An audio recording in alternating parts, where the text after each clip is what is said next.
భవాని ఏ అప్పు బలమని ఏమన్నావో తెలుసా?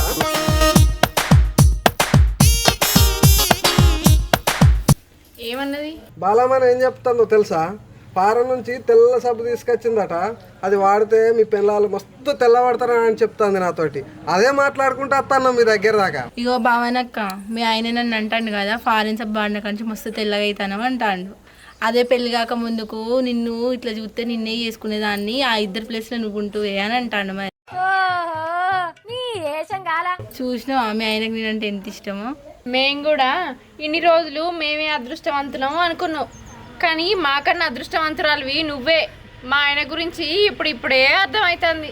ఇగో బలమని అప్పుది 500 చీర, భవానిది 500 చీర. ఈ ఊర్లో ఎవరైనా తీసుకొస్తారా 500 పెట్టి చీర?